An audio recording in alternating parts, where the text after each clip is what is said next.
सभी को good evening कहते हुए अपनी बात को आगे बढ़ाता हूँ।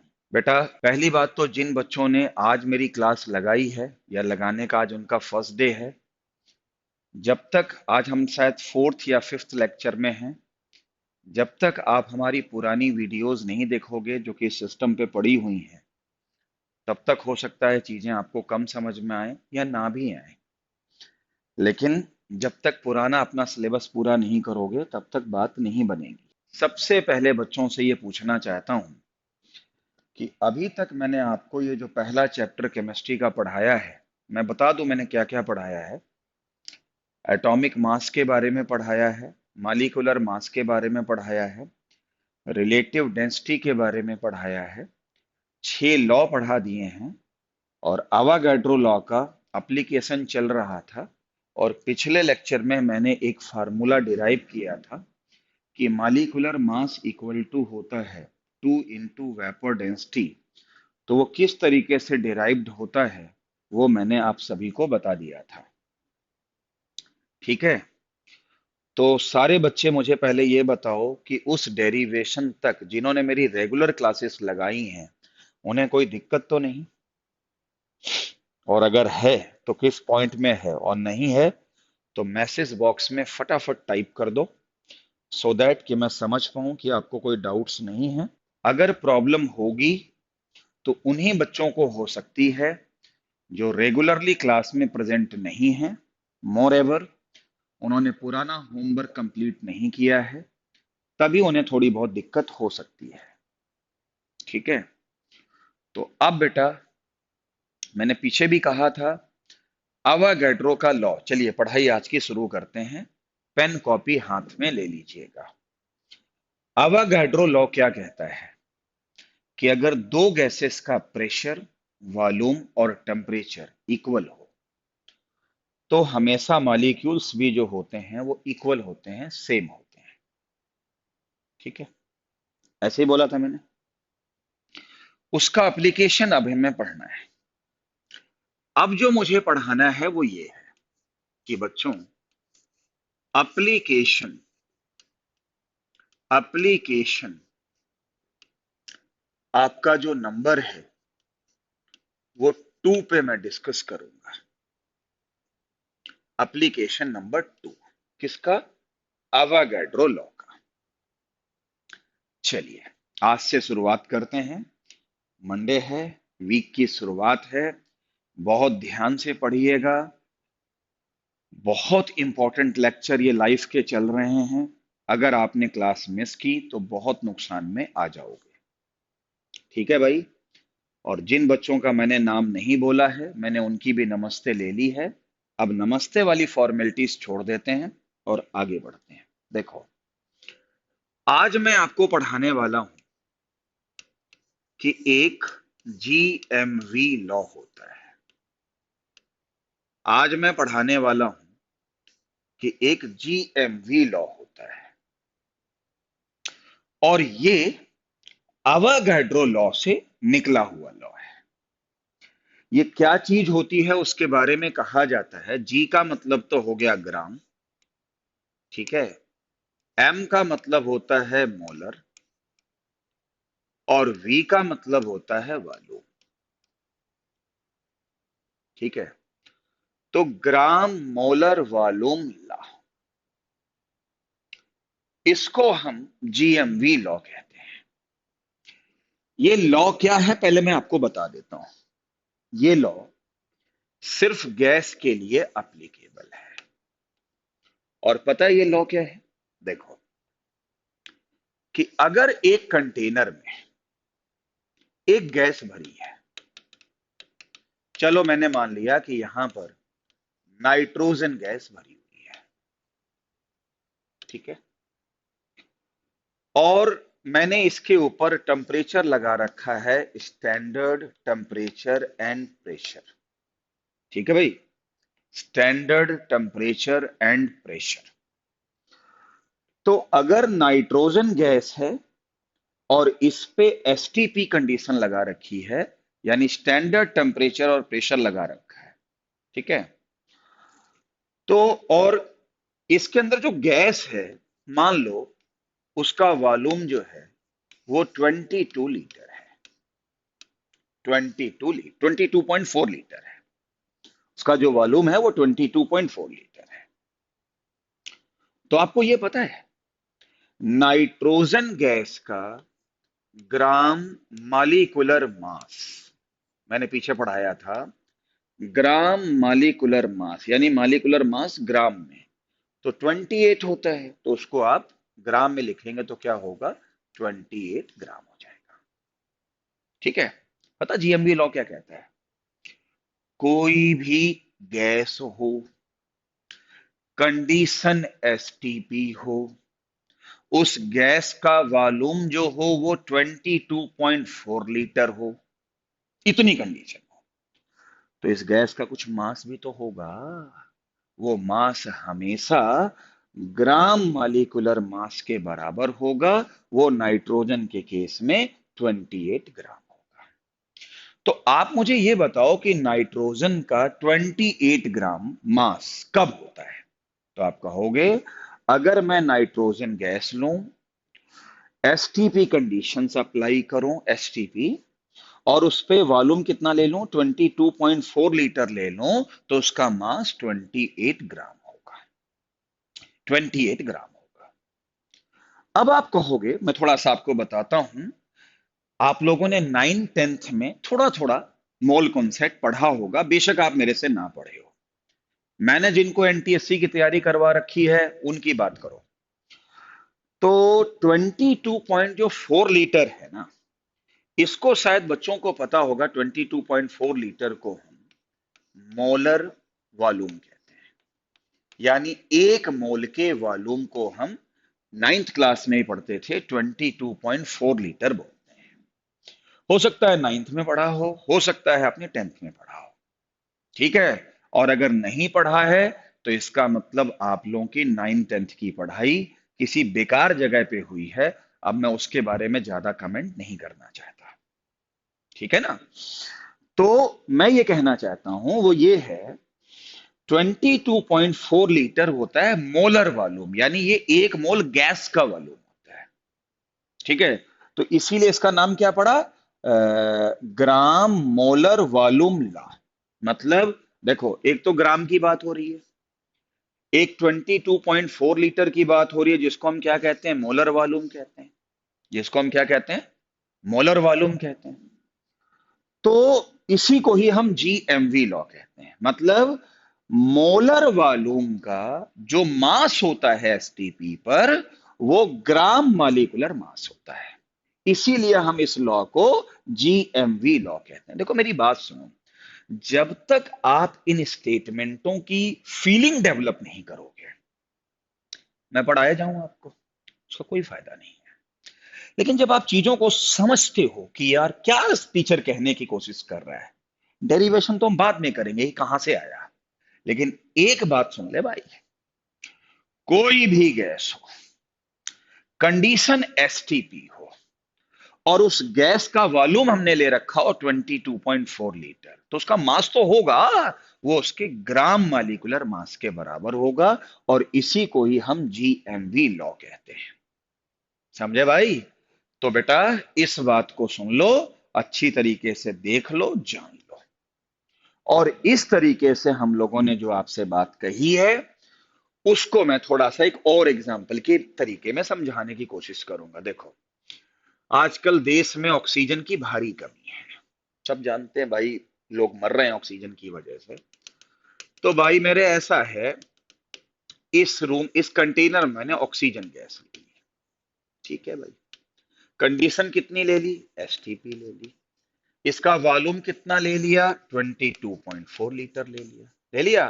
तो इसका मास किसके बराबर होगा, इसके ग्राम मालिकुलर मास के बराबर होगा। इसी को ही हम जीएमवी लॉ कहते हैं। और ऑक्सीजन का मालिकुलर मास कितना होता है, सबको पता है, 32 होता है। ठीक है भाई। और अगर ऑक्सीजन का मालिकुलर मास भी नहीं जानते हो, तो फिर एक हरिद्वार का एक रास्ता है, हरिद्वार चले जाओ और वहां पे आपको शांति मिल जाएगी और आपको ज्ञान प्राप्त हो जाएगा। ठीक है। तो मेरा बड़ा ही फेवरेट डेस्टिनेशन पॉइंट है। तो मालिकुलर मास जो होता है वो ऑक्सीजन का 32 होता है, और अगर मैं इसका जीएमएम देखूं तो 32 ग्राम हो जाएगा। इसका मतलब जीएमवी लॉ कहता है कि अगर कंटेनर में ऑक्सीजन गैस हो, उसका वॉल्यूम 22.4 लीटर हो, उस पर कंडीशन कितनी लगाई गई हो, एसटीपी या एनटीपी लगाई गई हो, तो उसका मास ग्राम मालिकुलर मास के बराबर होगा, जो कि 32 ग्राम होगा। ये है जी जीएमवी लॉ। कोई भी गैस हो, कोई भी गैस हो, कंडीशन एसटीपी होना चाहिए। एसटीपी या एनटीपी एक ही बात होती है लगभग लगभग।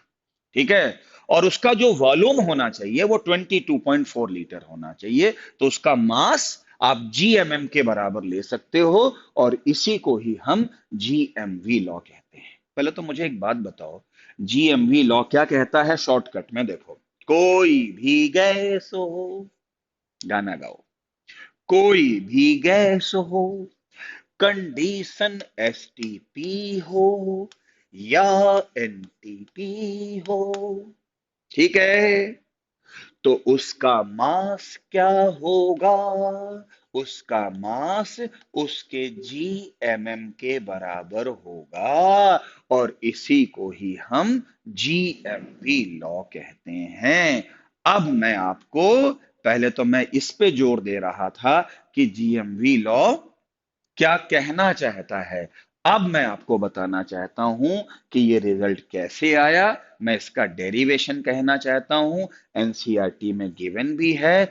बहुत मजेदार तरीके से मैं इसको समझाने की कोशिश करूंगा।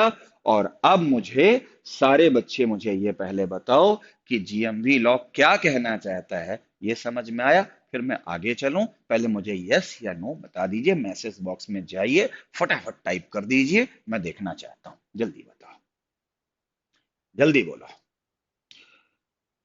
हाँ जी, जीएमवी लॉ की डिफिनीशन है ना? जल्दी बोलो। सारे बच्चे yes sir, yes sir, yes sir करना चाहते हैं। सक्षम ने कहा कि सर इस लॉ को रिपीट कर दीजिए। चलिए मेरे साथ गाना गाइए, गाना बनाइए। क्या? कोई भी गैस हो, कंडीशन एसटीपी या एनटीपी हो, तो उसका मास तो होगा ही। तो उसका वॉल्यूम ले लो 22.4 लीटर, तो उसका मास किसके बराबर होगा?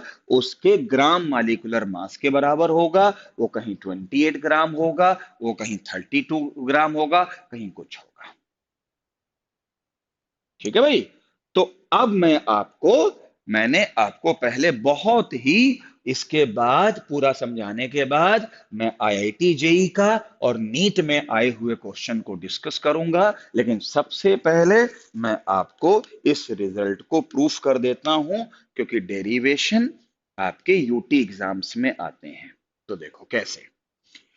भाई जी, हम लोगों ने पिछले लेक्चर में डिस्कस किया था कि जो हमारा मालिकुलर मास होता है गैस का, वो 2 वेपर डेंसिटी होता है। याद है सबको पिछले लेक्चर पे?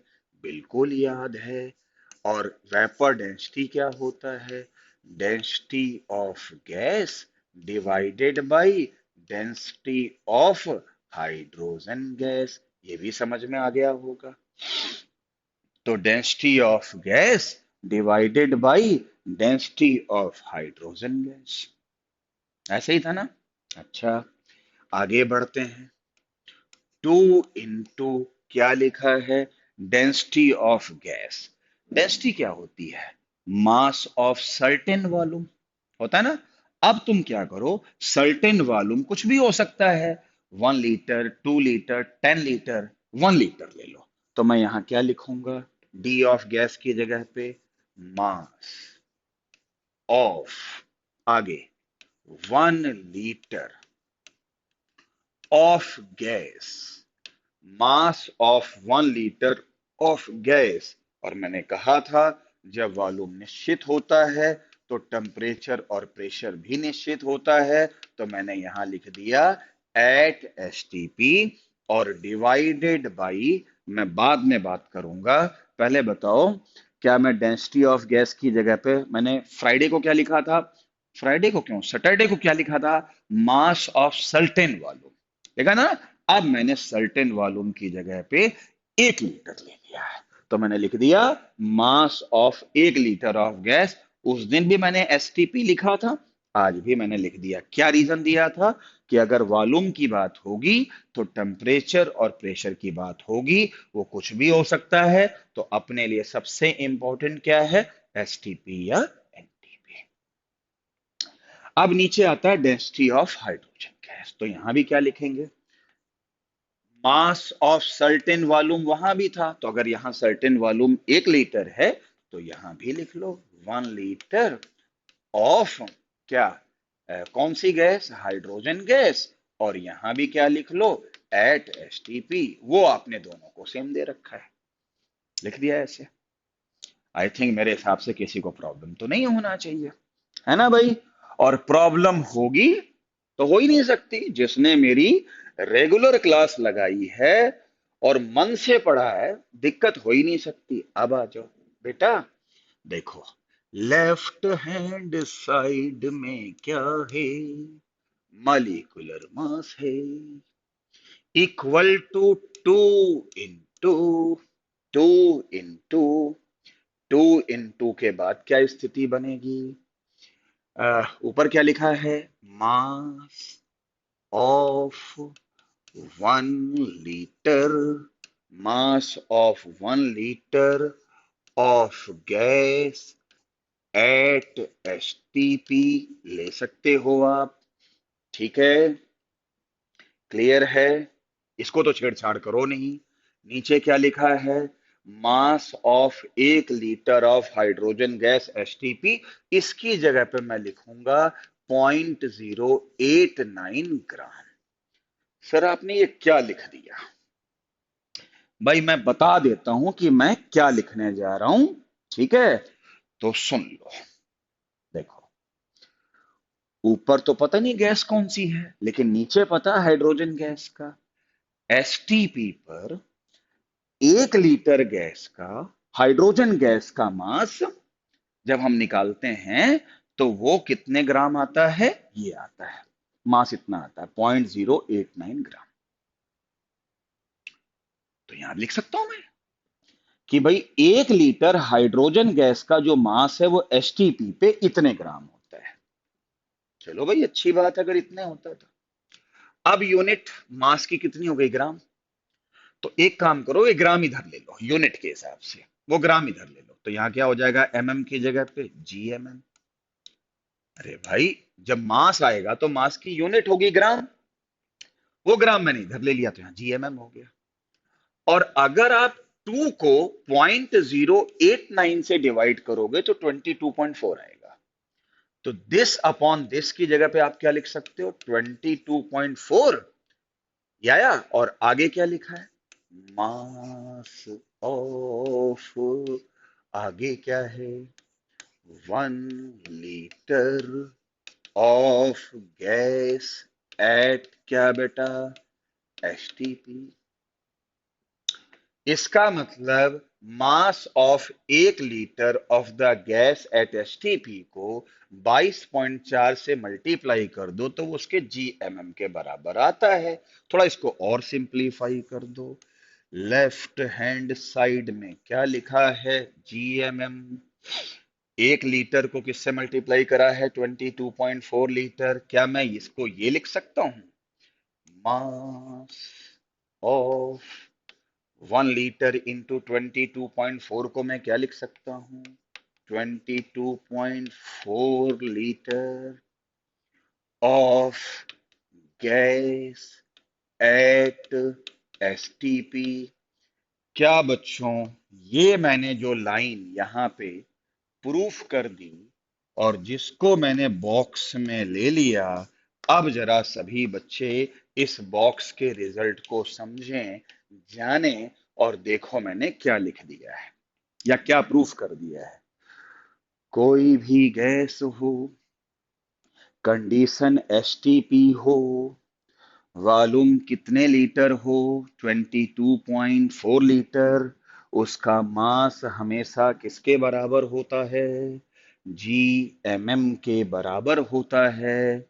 लेक्चर शुरू करने से पहले क्या मैंने यही स्टेटमेंट नहीं दी थी? मैंने कहा गाना गाओ, कोई भी गैस हो, कंडीशन एसटीपी हो, वॉल्यूम 22.4 लीटर हो, तो उसका मास हमेशा उसके जीएमएम के बराबर होता है।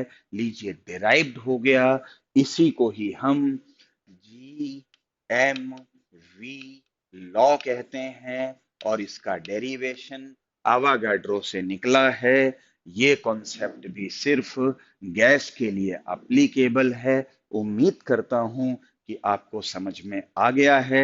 इसके बाद मैं आपको आईआईटी जेई का और नीट में एम्स का पेपर पहले अलग होता था, तो उसमें क्वेश्चन आ चुका है, उसका जवाब मैं आपसे क्वेश्चन करवाऊंगा। लेकिन पहले मुझे बताइए, क्या ये टॉपिक समझ में आया कि नहीं आया? पहले मुझे बताइए। बोलो बेटा, सब बच्चे बोलो। मैसेज बॉक्स में टाइप करो फटाफट।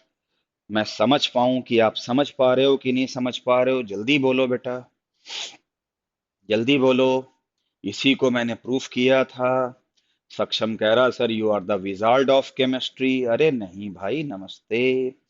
कृष्ण ने बोला है, कृष्ण ने, माधव क्लियर है। कृष्ण ने बोला है कि सर एकदम क्लियर है, अच्छे से क्लियर है। और अब मैं आपको, हैं, आ गया समझ में? क्लियर है ना? सुपर्ब क्लियर है। ये मेरे से एक बच्चा क्वेश्चन पूछ रहा है कि सर ये 22.4 कहाँ आया? घर में बैठे होगे, कैलकुलेटर होगा, 2 को 0.089 से डिवाइड कर दो, 22.4 आएगा। वो लिख दिया मैंने, ठीक है। और वही मैंने इस तरीके से कर दिया है। तो लकी, वाशु, पुलकित, आशीष भट्टी, माधव मिड्ढा, याश वाशु, सबने बोला है सुपर्ब क्लियर है सर, कोई दिक्कत की बात नहीं है। और अब मैं आपको जेई में आने वाला एक क्वेश्चन करवाता हूं। मेरे पास डीपीपी पड़ी है जिसको मैं आपको दूंगा। चलो क्वेश्चन लिखो सारे बच्चे। क्वेश्चन ये है, देखो बेटा, क्वेश्चन ये है, देखो।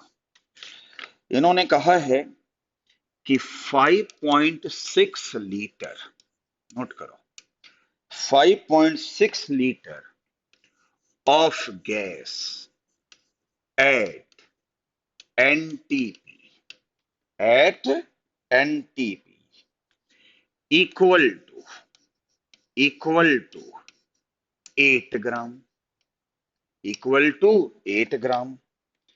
Calculate vapour density, calculate vapour density किसकी? गैस की। तो गैस की वेपर डेंसिटी इन्होंने जो है पूछी है। देखो ये क्वेश्चन है, और ये क्वेश्चन हमारे कभी एडवांस में, जेई एडवांस में क्वेश्चन आ चुका है। अगर आपके फंडे क्लियर हों तो देखो कितने अच्छी तरीके से कर पाओगे। देखो, कोई भी गैस हो, कंडीशन एनटीपी या एसटीपी में से कोई भी हो, और उसका 22.4 लीटर का जो मास होता है उसके जीएमएम के बराबर होता है, और कहते हैं बताओ इसकी वेपर डेंसिटी कितनी है। सैटरडे को मैंने एक फार्मूला डिराइव किया था कि मॉलिक्यूलर मास इक्वल टू होता है 2 इंटू वेपर डेंसिटी। याद है आपसे इस क्वेश्चन में क्या पूछा गया? वेपर डेंसिटी, वेपर डेंसिटी तो पूछा गया ना। तो जब वेपर डेंसिटी पूछा गया है, तो अगर मैं मॉलिक्यूलर मास निकाल दूं और उसका हाफ कर दूं, तो क्या मुझे वेपर डेंसिटी मिल जाएगी? वेपर डेंसिटी मिलेगी, क्योंकि वेपर डेंसिटी क्या होगी? मॉलिक्यूलर मास का हाफ हो जाएगा, है ना। तो इसका जवाब मैं आपको निकालूंगा। सबसे पहले एक बात देखो बेटा, देखो क्वेश्चन को कैसे करता हूं। 5.6 litre gas at NTP, at NTP is equal to 8 gram है, 8 ग्राम है। बोलो, तो 5.6 लीटर गैस का मास जो है वो 8 ग्राम है। अगर मैं 22.4 लीटर का 22.4 लीटर का करस्पॉन्डिंग मास निकालूं तो कितना आएगा? ये चीज इसकी 4 टाइम्स है, तो ये भी कितना हो जाएगा? 32 ग्राम। 32 ग्राम आएगा। अब ये बताओ, जिसको जीएमवी लॉ क्लियर है उसको पता है 22.4 लीटर के करस्पॉन्डिंग जो मास आता है वो जीएमएम होता है। तो इसका जीएमएम कितना हो गया? 32। अब जीएमएम अगर 32 हो गया है तो मालिकुलर 32 ग्राम हो गया है, तो एमएम कितना होगा? जी हटा दो, यानी 32। इसका मतलब इसका मालिकुलर मास कितना हो गया? 32। अब मालिकुलर मास अगर मैं यहां पे लिख दूं और equal to 2 into vapour density लिख दूं, तो वेपर डेंसिटी कितनी हो जाएगी? 16 हो जाएगी। लो जी, आंसर आ गया। बेशक ये आईआईटी एडवांस का क्वेश्चन है,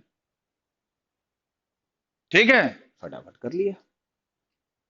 केमिस्ट्री के अंदर अगर आपने ठीक से मेरी बातें सुन ली, हंसते खेलते कूदते क्वेश्चन करोगे, ये मेरा आपसे वादा है, ठीक है? तो आज के बाद शॉर्टकट दिमाग में बिठा लो कि 22.4 लीटर के करस्पॉन्डिंग जो मास आता है एसटीपी पर, वो जीएमएम होता है, और जीएमएम से जी हटा दो तो वो एमएम होता है, और अगर एमएम आ गया तो वेपर डेंसिटी निकालना कोई बड़ी बात नहीं है। देखो कितने आराम से इस क्वेश्चन को कर लिया। और मेरे को सॉल्व करने से पहले अनुज कौशिक, रवि पंजेठा, ठीक है, अरमान, करण, ठीक है, यांशी ने पहले ही मुझे करके दिखा दिया कि सर इसका आंसर 16 आएगा, और अर्पित चहल ने भी इसका जवाब 16 आंसर दे दिया है। और मुझे सारे बच्चे पहले ये बताओ, सार्थक ने भी अब 16 दिया है, लेकिन अब मुझे, हाँ, अब मुझे सारे बच्चे पहले ये बताओ कि ये चीज उम्मीद करता हूं कि आपको क्लियर हो गई होगी, और इस तरीके से हम जेई एडवांस का क्वेश्चन कर पाए हैं।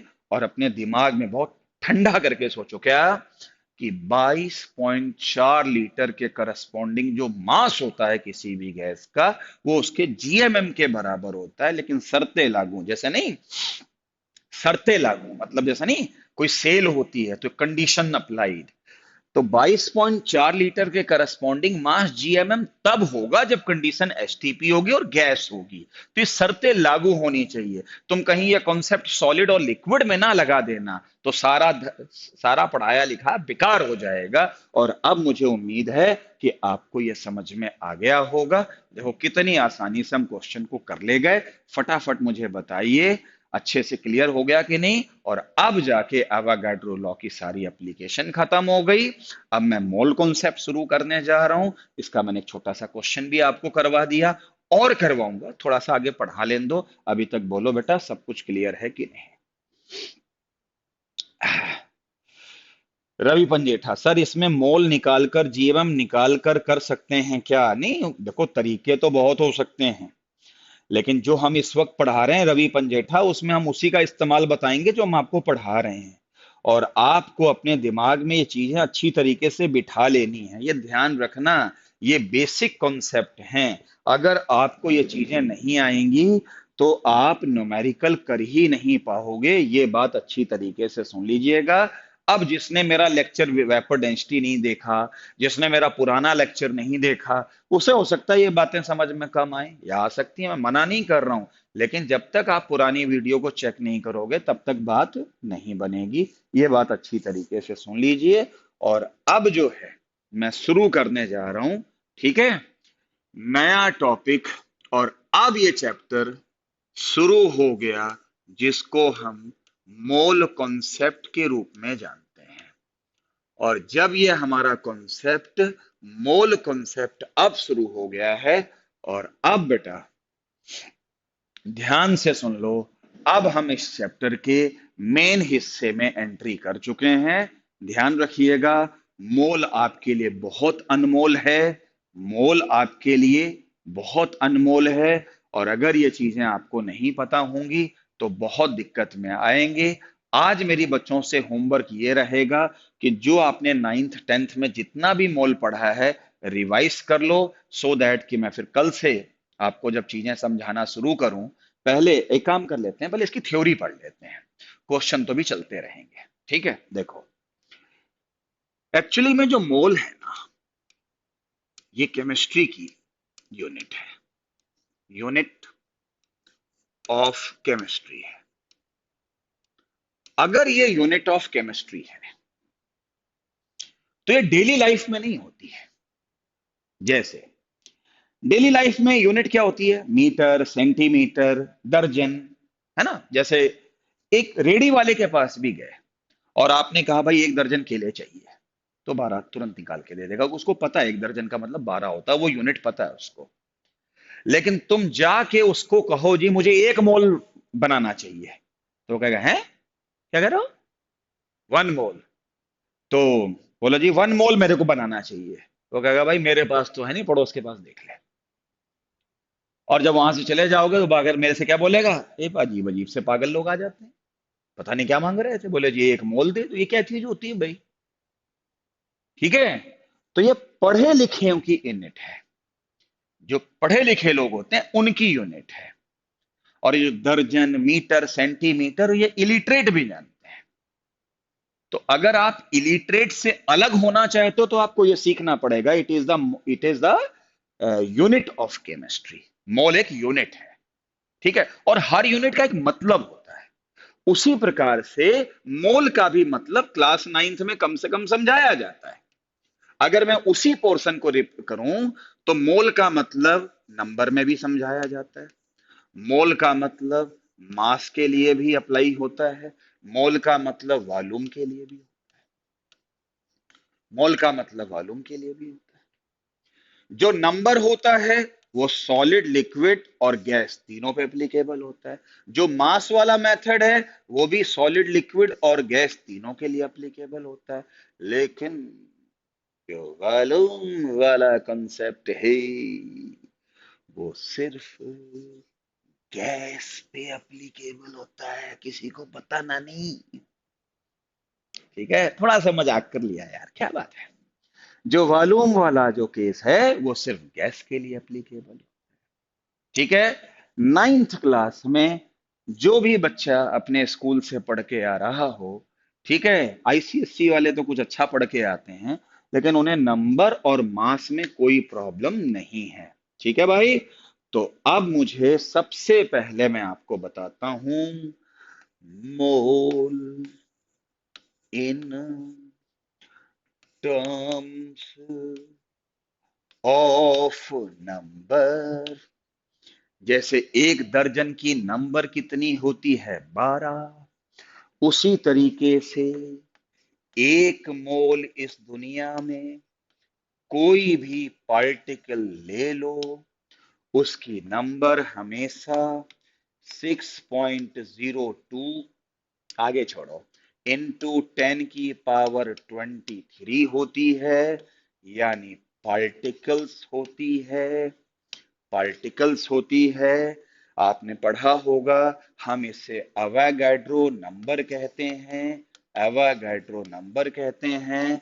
कई टीचर इसको कैपिटल एन से शो करते हैं, कई टीचर इसको एन ए से शो करते हैं, वो उनकी मर्जी है। यानी 1 मोल की जो नंबर है वो हमेशा 6.02 इंटू 10 की पावर 23 पार्टिकल्स होगी। मुझे उम्मीद है कि आप पढ़ के आ रहे होगे, तो इसमें मुझे ज्यादा समय नहीं लगाना होगा। अब चूंकि ये केमिस्ट्री की यूनिट है, तो इससे केले तो खरीदे नहीं जाएंगे, है ना भाई, इससे केले तो नहीं खरीदे जाएंगे।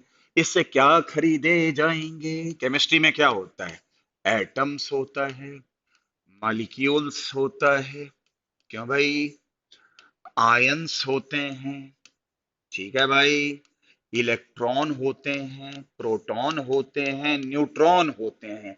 तो ये नंबर चलेगी। पार्टिकल का मतलब ये होता है।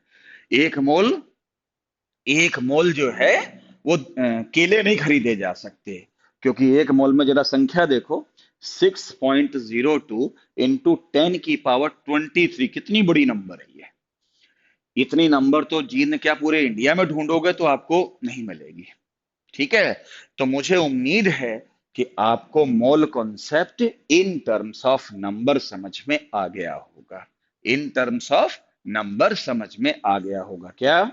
और ये कॉन्सेप्ट एस के लिए भी लगता है, एल के लिए भी लगता है, जी के लिए भी एप्लीकेबल है, यानी सबके लिए एप्लीकेबल है, कहीं भी एप्लीकेबल है, आसमान में एप्लीकेबल है, जमीन में एप्लीकेबल है, इंडिया में एप्लीकेबल है, अमेरिका में भी एप्लीकेबल है, चाइना में भी एप्लीकेबल है, सब जगह एप्लीकेबल है। इसमें कोई कंडीशन नहीं है। एक मोल की नंबर हमेशा 6.02 इंटू 10⁻23 होगी। अब एटम लोगे तो ये एटम होंगे, मॉलिक्यूल्स लोगे तो ये मॉलिक्यूल्स लेंगे, इलेक्ट्रॉन्स लोगे तो इलेक्ट्रॉन्स होंगे। ठीक है, अब तो बहुत मजा आने वाला है न्यूमेरिकल्स की आपको करने की। कितनी शॉर्टकट्स मिलेंगे कि आपको बहुत मजा आने वाला है। और एक बात सुन लो बेटा, केमिस्ट्री में जिसको पहले 4 चैप्टर मैंने ठीक से समझा दिए, पहले 4, वो केमिस्ट्री में कूदता है, कहता कुछ भी ले आओ, कुछ भी डाउट्स ले आओ, सब वो कर लेता है। समझे भाई? तो इसका मतलब ये हुआ, यस राव बता रहे हैं 60221414 होता है। यस राव, मैं आपके नॉलेज की तारीफ करता हूं, लेकिन यहां कोई पूछने नहीं जा रहा है। 6.02 से मतलब डेसिमल के बाद 2 पॉइंट्स तक ओके रिपोर्ट है। आप 6.02 कहते हो, जब मैं क्वेश्चन कराऊंगा तो क्या पता मैं यहाँ 6 ले लूं, क्योंकि मुझे इजी कैलकुलेशन चाहिए। 6.02 से थोड़ी मुश्किल कैलकुलेशन होती है। आ गया समझ में? तो ये हमारा mole concept in terms of क्या आया? नंबर। तो ये चीज तो मैंने पढ़ा दी, और ये आपने क्लास 9th में ही पढ़ी होगी। बहुत अच्छी बात है। अब चलते हैं अगले विषय पे। मोल है बहुत अनमोल in terms of in terms of mass. हर मोल का कुछ ना कुछ मास होता है। हर मोल का कुछ ना कुछ मास होता है। आपको पता है, 2-3 दिन तो यहां ऑफलाइन क्लास भी चली है, और जो बच्चा उस दिन से पढ़ रहा हो और किसी ने क्लास मेरी मिस नहीं की है, आपको पता है, 1 मोल एटम का मास उसके ग्राम एटॉमिक मास के बराबर होता है, GAM के बराबर होता है। ये बात मैंने पहले ही दिन, जब आप ऑफलाइन बैठे हुए थे, ये बंद बुंद नहीं हुए थे, समझे, उसी दिन प्रूफ कर दी थी कि अगर एटॉमिक मास की कोई यूनिट नहीं होती, याद आया? अगर मैं उसमें ग्राम लगा दूं, जैसे 10 ग्राम, 20 ग्राम, 25 ग्राम एटॉमिक मास में, मान लो थोड़ी देर के लिए मैं कह दूं ऑक्सीजन का एटॉमिक मास कितना होता है 16, तो उसका ग्राम एटॉमिक मास कितना होता है 16 ग्राम। तो 16 ग्राम किसका मास है? तो 16 ग्राम 1 मोल ऑक्सीजन एटम का मास है। अगर आपको 1 मोल की नंबर तो पता लग गई, अवोगाड्रो नंबर, तो 1 मोल का कुछ मास भी तो होगा। अगर एटम है तो उसके ग्राम एटॉमिक मास के बराबर है, और अगर 1 मोल मॉलिक्यूल्स आप लेते हो, उस दिन मैंने ये भी प्रूफ कराया था, मॉलिक्यूलर मास mm से जी पहले लगा दो तो ग्राम मॉलिक्यूलर मास के लिए होगा। तो जैसे मैं कहूं कि भाई मेरे पास ऑक्सीजन है, ये मॉलिक्यूल है, इसका कितना है? मतलब मॉलिक्यूलर मास 32, तो इसका ग्राम मॉलिक्यूलर मास कितना होगा? 32 ग्राम। तो 32 ग्राम किसका मास होगा? 1 मोल ऑक्सीजन मॉलिक्यूल का मास होगा, जिसमें संख्या कितनी है? 6.02। यानी ये मास एक मॉलिक्यूल का मास नहीं है, इतने मॉलिक्यूल का मास है। ये बेसिक चीजें आपको क्लास 9th में पढ़ाई तो जाती हैं, और फिर से बताने का काम कर रहा हूं। और ये कॉन्सेप्ट सॉलिड, लिक्विड, गैस हर जगह लगता है, कहीं भी लगता है, आकाश में लगता है, पाताल में लगता है, कहीं भी लगता है, कोई कंडीशन अप्लाइड नहीं है। CBSE बोर्ड के बच्चे क्लास 9th में अगर मुझसे नहीं पढ़े हैं, कहीं भी पढ़े हैं, इतना मोल कॉन्सेप्ट तो वो पढ़ के आते हैं कि एक मोल की नंबर कितनी होती है, अवागाड्रो नंबर।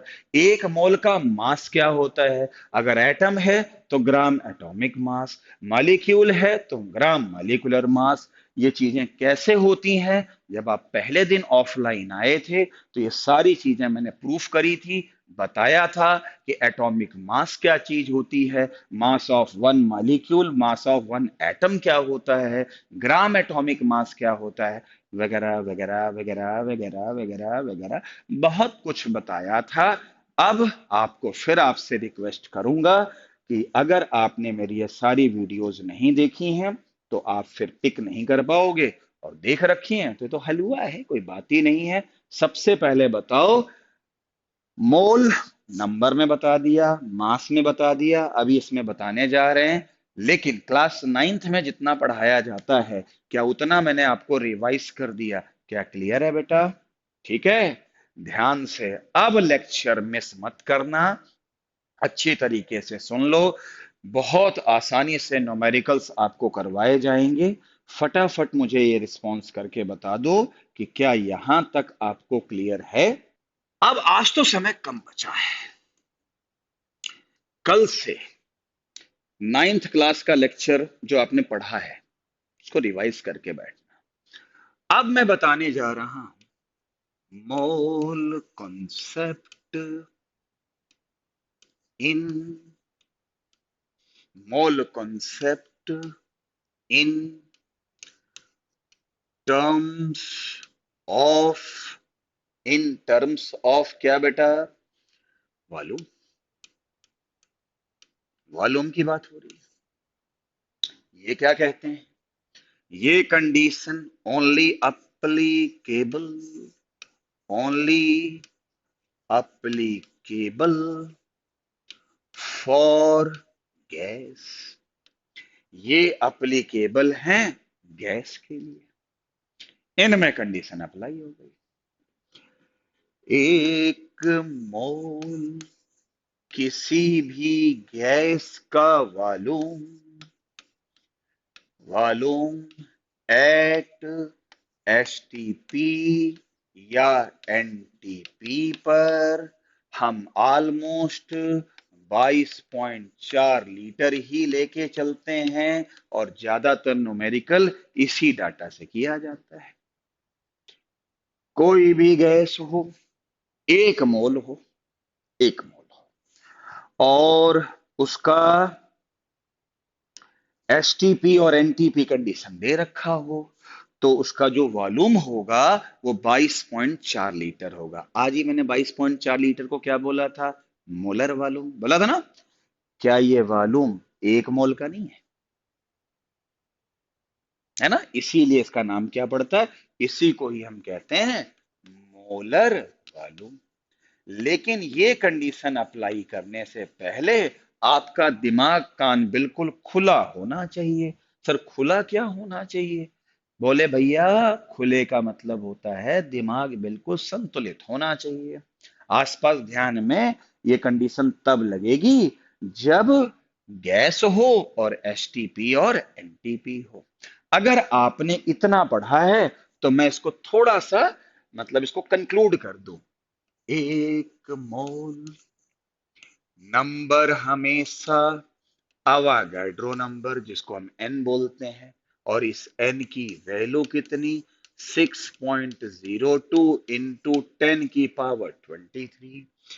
एक मोल का मास अगर एटम है तो या तो ग्राम एटॉमिक मास के बराबर होगा या ग्राम मॉलिक्यूलर मास के बराबर होगा।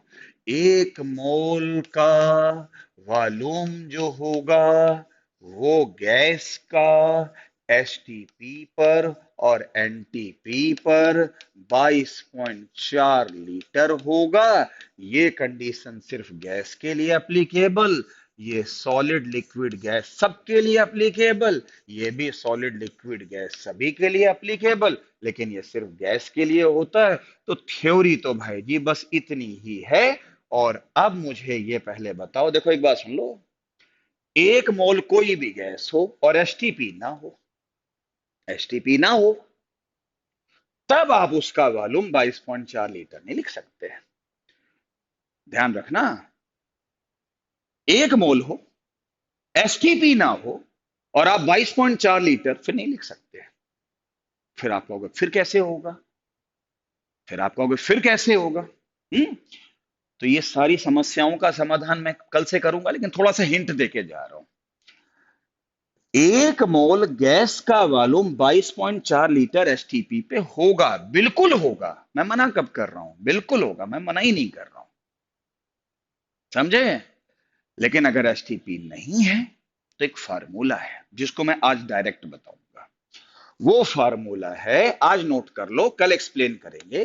P1V1 upon T1 equal to होता है P2V2 अपॉन T2। इस फार्मूले से अगर एसटीपी नहीं है, एनटीपी नहीं है, तो बना लेंगे। कैसे बनाएंगे वो बात की बात है, वो कल की बात है या परसों की बात है। लेकिन इस फार्मूले से हम एसटीपी और एनटीपी अगर नहीं है ना तो बना सकते हैं। कैसे बनाएंगे वो तो जब क्वेश्चन कराएंगे तब समझ में आएगा। लेकिन अभी के लिए P1V1 upon T1 equal to P2V2 upon T2 कब लगाओगे, जब एसटीपी और एनटीपी ना हो, और हो फिर लगाने की क्या जरूरत है, फिर तो सीधे सीधे सवाल हो जाएंगे। तो कल से सबसे पहले सीधे सीधे सवाल कराए जाएंगे, फिर टेढ़े सवाल कराए जाएंगे, फिर ट्रिक्स बताई जाएंगी, फिर टेक्निक्स बताई जाएंगी। भाई मोल कॉन्सेप्ट की थ्योरी बाय एंड लार्ज इतनी ही है, ठीक है। 1 मोल की नंबर कितनी, एवोगाड्रो। 1 मोल का मास कितना, जीएम या जीएमएम, रट लो, समझ लो, याद कर लो। और 1 मोल का वॉल्यूम एसटीपी पे गैस का, उसके 22.4 लीटर के बराबर। एसटीपी नहीं है तो फिर तो कोई बात नहीं, और नहीं है तो फार्मूला लगाने के लिए तैयार हो जाना। P1V1 upon T1 equal to P2V2 upon T2। और मैंने अब कल से इस टॉपिक के क्वेश्चन कराने हैं। थोड़ा सा आप 9th वाला पोर्शन रिवाइज कर लीजिए। सबसे पहले बताइए, आज के लेक्चर में कोई दिक्कत किसी प्रकार की अभी तक, बताइए, बोलो। हाँ, इस फार्मूले में जो P है वो प्रेशर है, V वॉल्यूम है, और जो T है वो टेम्परेचर है। बिल्कुल सही बात है। जो P है वो प्रेशर है, इसमें जो V है वो आपका वॉल्यूम है। कल बताएंगे इन सबका यूज, या परसों बताएंगे, हो सकता है कल सारी बात ना बता पाए। और जो T होता है वो टेम्परेचर होता है, ठीक है। तो मुझे बताइए कि क्या अभी तक आपको हाँ, तो सब बच्चे पूछ रहे हैं बोर्ड बैच की क्लास क्या है, डीपीपी अपलोड कर दो, स्नेहा ने पूछा है, कहा है। ठीक है बेटा, चलो, ऐसा है, आज हमारी एडमिशन लेने की लास्ट डेट थी। अब इसके बाद हम बैच बनाएंगे, और इसके बाद फिर हम कल से डीपीपी अपलोड कर देंगे। और सारे बच्चे, आप चिंता ना करो, जब सब लोग राजी हो जाओगे तो इसका टाइम टेबल देखेंगे, कुछ चेंज हो सकता होगा तो करेंगे। और अब आपको, है ना, हाँ, यांशी कह रहे सर आपके लेक्चर में तो कोई दिक्कत ही नहीं होती। अच्छा भाई, है ना। रवि पंजेठा ने कहा है कि सर क्या ये आइडियल गैस इक्वेशन से डिराइव्ड हुआ है। बिल्कुल ठीक भाई, रवि भाई, उसी से ही डिराइव्ड हुआ है। लेकिन अभी हम डेरिवेशन के चक्कर में नहीं, मोल कॉन्सेप्ट को अच्छे से पढ़ना शुरू करते हैं, फिर देखते हैं क्या होता है। ठीक है, कल से बहुत मजा आने वाला है, रिवाइज करके रखिए। और फिर जो है, हम कल मिलेंगे सेम टाइम पर, 1-2 लेक्चर में जब हमारे बैच पूरे सेट हो जाएंगे, फिर देखते हैं क्या होता है। ठीक है भाई, thank you, tata bye bye, take care, स्वस्थ रहिए, हेल्दी रहिए, मजे लीजिए, लेकिन पढ़िए। ये बात को ध्यान से सुनिएगा, जो टीचर ने होमवर्क दिया है उसको पूरा करिए। ठीक है बेटा।